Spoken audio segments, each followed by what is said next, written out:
एक और कहानी जहाँ पर ईश्वर को स्त्री और पुरुष दोनों भागों में प्रतिबिंबित किया गया है, वह कहानी महादेव के अर्धनारीश्वर रूप में की कहानी है। इस कहानी के अनुसार शिव पुराण में जब सृष्टि के रचयिता भगवान ब्रह्मा जी ने देखा कि ब्रह्मांड की रचना की है, उसका विकास उस गति से नहीं हो रहा है। उन्होंने पाया कि पशु पक्षी मनुष्य की संख्या में बढ़ोतरी नहीं हो रही है। कहा जाता है कि तब आकाशवाणी के अनुसार ब्रह्मा जी ने प्रजननी सृष्टि उत्पन्न करने का संकल्प किया। ब्रह्मा जी ने जब इस बारे में भगवान विष्णु से पूछा तो उन्होंने महादेव की आराधना करने को कहा। इसके बाद ब्रह्मा जी ने शक्ति के साथ शिव को संतुष्ट करने के लिए तपस्या की। ब्रह्मा जी की तपस्या से परमात्मा शिव संतुष्ट हुए और अर्धनारीश्वर रूप का धारण करके उनके समीप गए तथा अपने शरीर में स्थित देवी शक्ति के अंश को पृथक कर दिया। तब ब्रह्मा जी ने उस परम शक्ति की स्तुति की। ब्रह्मा जी की स्तुति से प्रसन्न होकर शक्ति ने अपनी भ्रुकृति के माध्यम से ही अपने कांति वाली एक अन्य शक्ति की सृष्टि की, जिससे हिमालय की पुत्री पार्वती रूप में जन्म लेकर महादेव से मिलन किया। भगवान शिव ने ब्रह्मा जी को प्रजननी सृष्टि के निर्माण के लिए प्रेरित करने के उद्देश्य से अर्धनारीश्वर रूप में दर्शन दिया, लेकिन उनके इस रूप का अर्थ यह भी है कि स्त्री और पुरुष दोनों एक समान है और दोनों में किसी भी तरह का भेदभाव करना गलत बात है। मोहिनी हिंदू भगवान विष्णु का एकमात्र स्त्री अवतार है।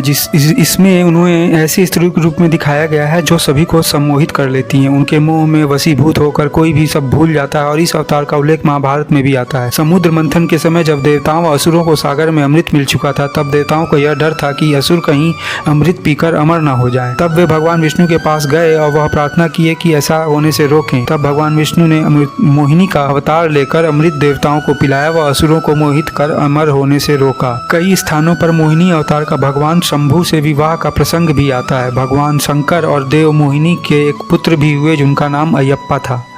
एक दूसरी भी कहानी मोहिनी अवतार को लेकर है, जिसमें कि भस्मासुर पौराणिक कथाओं में से एक दैत्य था जिसने भगवान शिव से वरदान मांगा था कि वे जिस पर हाथ रखेगा वह भस्म हो जाएगा। कथा के अनुसार भस्मासुर ने इस शक्ति का प्रयोग कर गलत प्रयोग किया और स्वयं शिव को भस्म करने चला गया। शिव ने विष्णु जी की सहायता मांगी। विष्णु ने एक सुंदर स्त्री का रूप धारण किया, भस्मासुर को आकर्षित किया और नृत्य के लिए प्रेरित किया। नृत्य करते करते भस्मासुर विष्णु जी की ही तरह नृत्य करने लगा और उचित मौका देखकर विष्णु जी ने सिर पर अपना हाथ रख दिया, जिसकी नकल शक्ति और काम के नशे में चूर भस्मासुर ने भी वही की और अपना हाथ सर पर रख दिया और वहीं पर वह भस्म हो गया। कहानी से यह पता चलता है कि ईश्वर भी अपने दोनों रूपों का उपयोग करते हैं, समय अनुसार, जगह अनुसार और स्थिति अनुसार।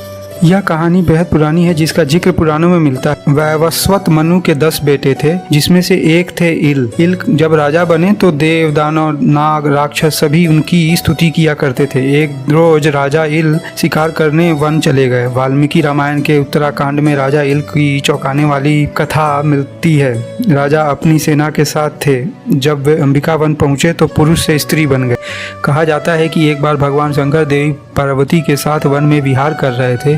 दोनों प्रेमालाप में लीन थे। उसी वक्त ऋषियों का एक समूह वन में आ चुका, जिन्हें देखते पार्वती शर्मा गईं। पार्वती की यह दशा देखकर भगवान शिव को ऋषियों का अचानक वन में प्रवेश करना अच्छा नहीं लगा। तब उन्होंने शाप दिया, आज से जो पुरुष इस वन में प्रवेश करेगा वह स्त्री हो जाएगा। तब से पुरुषों ने उस वन में जाना बंद कर दिया और वह जगह अंबिका वन नाम से मशहूर होकर शिव पार्वती का सुरक्षित प्रणय स्थल बन गया। लेकिन राजा इल जब शिकार करते करते अंबिका वन में प्रवेश कर गए तो वो शिव के इस शाप का शिकार हो गए। इतना ही नहीं, उनकी सेना के पुरुष भी स्त्री बन गए और घोड़ा भी घोड़ी बन गया। अपने बदलते हुए रूप को देखकर राजा इल बहुत दुखी हुए। वो वन में ही रहने लगे। अब उन्होंने अपना नाम इल से इला रख लिया। एक रोज जब इला वन विहार कर रही थी तो उन्होंने खूबसूरत सरोवर यानी तालाब देखा। तालाब में चंद्रमा का बेटा बुद्ध मुनि रूप में तपस्या कर रहा था। बुद्ध का शरीर बेहद आकर्षित और तपस्या की वजह से प्रकाशित हो रहा था। इला बुद्ध पर सम्मोहित होती चली गई और उनके करीब पहुंच गई। ये सरोवर अंबिका वन की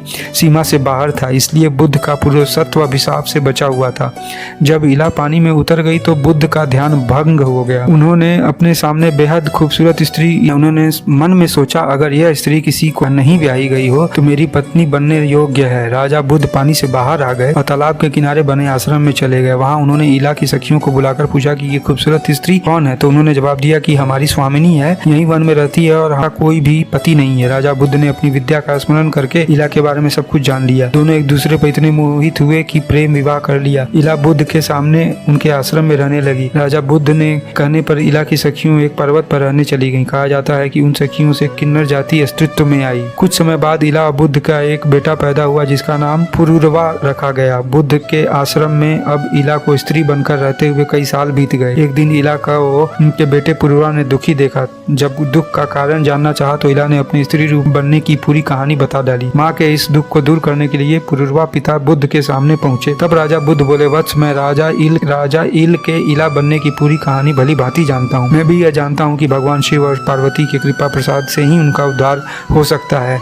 इसलिए तुम गौतमी नदी के तट पर जाकर उनकी आराधना करो। भगवान शिव और पार्वती सदा वहाँ विराजमान रहते हैं, वे अवश्य तुम्हारी इच्छा पूर्ण करेंगे। पिता की बात सुनकर पुरुरवा खुश हुए और उनकी भी माँ को मुक्त कराने के लिए गौतमी तट के तट पर स्नान करके भगवान शिव की पूजा करने लगी। उनकी पूजा से शिव प्रसन्न हुए और देखते देवी पार्वती के साथ प्रकट हुए वर मांगने को। पुरुरवा ने कहा, आपकी लीला न्यारी है, मेरी माँ इला को दोबारा इल बना दें। भगवान शिव बोले, वत्स, राजा इल गौतमी गंगा में स्नान करने के बाद पुनः अपने वास्तविक रूप में परिवर्तित हो जाएंगे। इला ने गौतमी गंगा में स्नान किया और दोबारा राजा इल बन गई। इस तरह पुरुष का पुरुष के साथ संबंध बनाने की कई कथा हैं। श्री कृष्ण लीला के एक प्रसंग मिलता है जहाँ की कान्हा के साथ रास लीला रचाने के लिए भगवान शिव गोपी रूप धारण करके वहाँ पर आए। अम्बा काशीराज की पुत्री थी। उसकी 2 और बहनें थीं जिसका नाम अंबिका और अंबालिका था। विवाह योग्य होने पर उसके पिता ने अपने तीनों पुत्रियों का स्वयंवर रचा।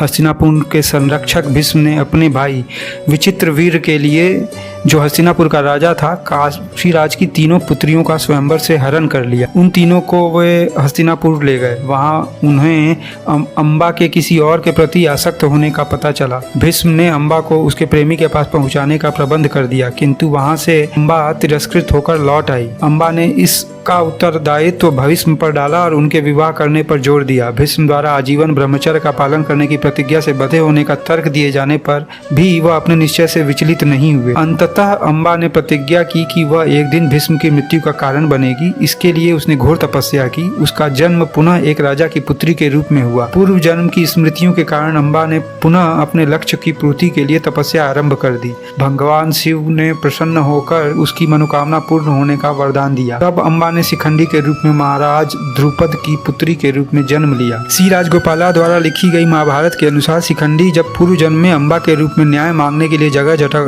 भटक रही थी तो भगवान सुब्रमण्यम ने उनकी व्यथा देखकर उनके कमल के फूलों का एक दिव्य हार दिया। इस हार के अनुसार ये हार जिस किसी योद्धा के गले में भी पहनाया जाता है उसमें असीम शिव शक्ति उत्पन्न होती और योद्धा में भविष्य को मारने का बल का संचार होता है। अम्बा पूर्व जन्म में इस हार को लेकर भटकती रही, लेकिन किसी ने भी यह हार स्वीकार नहीं की क्योंकि कोई भी भीष्म से शत्रुता नहीं चाहता था। इस तरह अम्बा ने फूलों के इस हार को राजा द्रुपद के द्वार पर लटकाकर आत्महत्या कर ली। अगले जन्म में अम्बा ने राजा द्रुपद के घर में जन्म लिया। शिखंडी ने स्त्री रूप में जन्म लिया था, लेकिन एक दिन उन्होंने द्वार पर उस हार को देखकर उसे पहन लिया। इस प्रकार उस हार की असीम शक्ति शिखंडी में समाहित हो गई और उसमें किसी पुरुष योद्धा जितना ही बल आ गया। इस तरह शिखंडी में जन्म से स्त्री गुण और हार के द्वारा पुरुष गुण भी समाहित हो गए और वे शिखंडी नामक किन्नर बन गए। अंत में महाभारत के युद्ध में शिखंडी भीष्म पितामह